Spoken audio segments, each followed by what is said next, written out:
सुमित के हाथों से सौरभ के पैर में गोली लगी, जो कि सौरभ की हालत उसी समय गंभीर थी और ड्यूरिंग ट्रीटमेंट उसकी डेथ हो गई।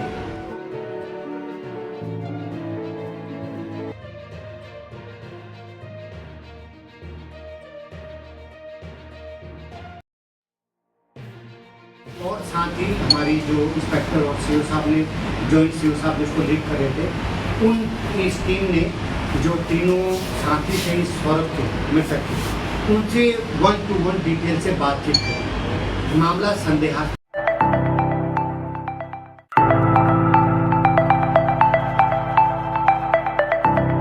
नमस्कार, आप देख रहे हैं दृष्टि न्यूज उत्तराखंड में, आपके साथ काजल तिवारी। हरिद्वार के मंगलौर थाना क्षेत्र के ग्राम बूढ़पुर जट्ट में 11 जुलाई को हुए सौरभ हत्याकांड में पुलिस ने बड़ा खुलासा किया है। जांच में सामने आया है कि जिन अनुज, रॉबिन और प्रदुमन पर हत्या का आरोप लगाया गया था, वे निर्दोष थे, जबकि घटना के समय सौरभ के साथ मौजूद उसके 3 दोस्त ही पूरे मामले के जिम्मेदार निकले। पुलिस के अनुसार सौरभ पुरानी रंजिश के चलते अपने साथियों के साथ 12 बोर का तमंचा लेकर विरोधियों से भिड़ने की तैयारी कर रहा था। इसी दौरान तमंचे की जांच करते समय अचानक गोली चल गई, जो सौरभ को लग गई।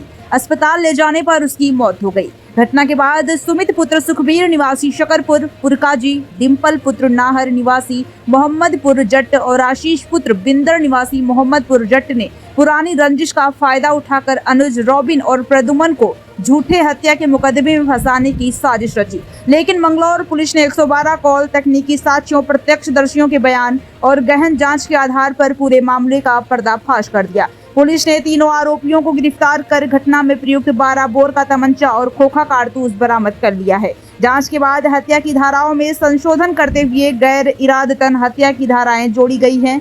एसएसपी हरिद्वार के निर्देश पर पुलिस अधीक्षक ग्रामीण क्षेत्राधिकारी मंगलौर और प्रभारी निरीक्षक भगवान मेहर के नेतृत्व में गठित टीम ने इस मामले का सफल खुलासा किया।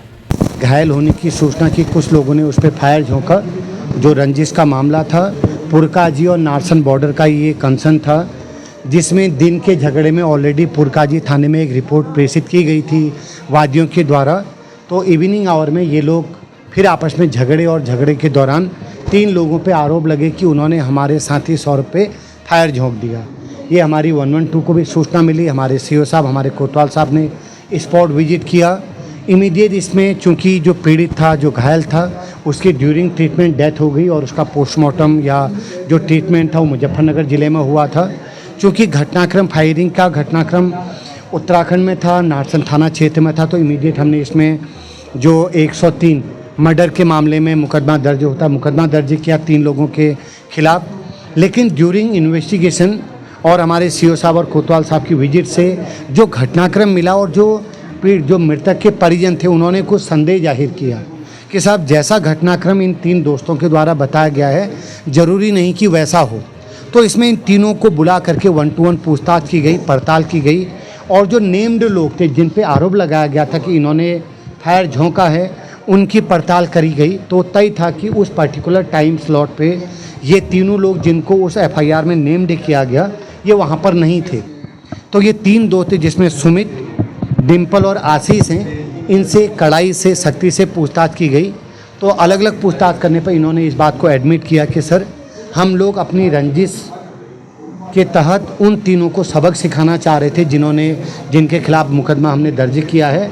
लेकिन ये घटनाक्रम गलतीवश हुआ है। हम सुमित के पास जो अवैध कट्टा था, चूँकि सुमित और पहले से ही आपराधिक किस्म का व्यक्ति है, 2022 और 23 में उस पर पुरकाजी थाने में गंभीर संगीन धाराओं में मुकदमे दर्ज हैं, जेल जा चुका है और एक थाना सिटकुल में इस पर मुकदमा दर्ज है।